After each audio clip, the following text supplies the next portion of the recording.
Hey, welcome back everyone to another LeetCode 75 challenge. So today's problem is going to be moving zeros, which is the first one in two-pointer section. So it's our first easy problem for 2 pointers, and basically we're given an array of numbers and we just have to move the zeros to the end of the array. So for this, the result will just be 1, 3, 12, and then the 2 zeros at the end. And we're just going to be doing this in place of the array, so we're not returning anything. So the algorithm that we'll be using for this in regards to 2 pointers is basically we will start off with having 2 pointers in the beginning, I and j.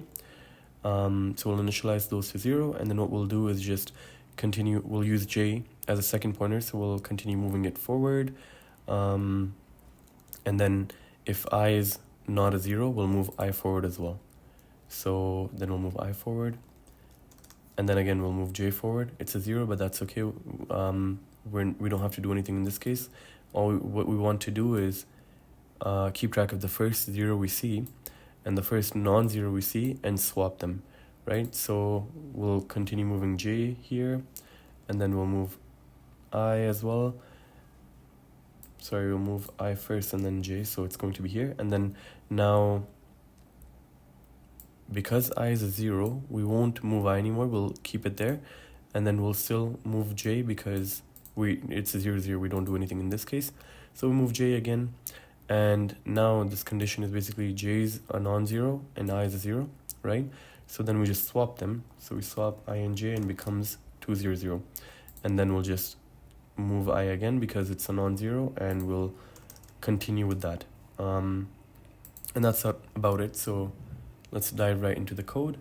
So first thing we want to do is initialize ij to 0, 0, and then because our second pointer is j, we're going to have the loop guard around j. So while j is the length of less than the length of nums, first thing we'll do is increment j, right? So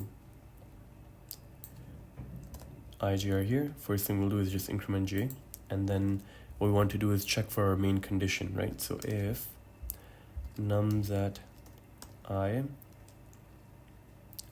is a 0 and nums at j is not a 0, then what we have to do is just swap them. So nums at I comma nums at j is equal to nums at j and nums at I. So this will just swap the values in place.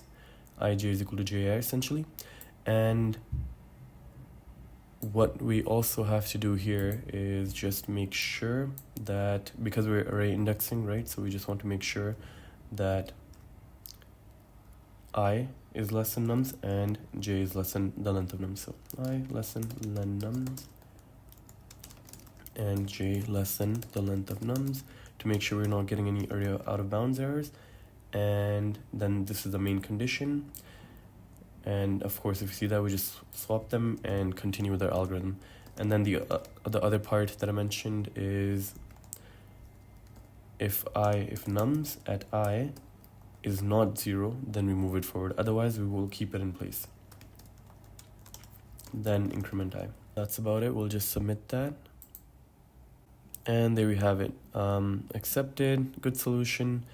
So the runtime of this will just be big O of n, because we are only looping through the array once, right? We're keeping 2 pointers, but we're only going through the array once. So there we have it. See you guys in the next one.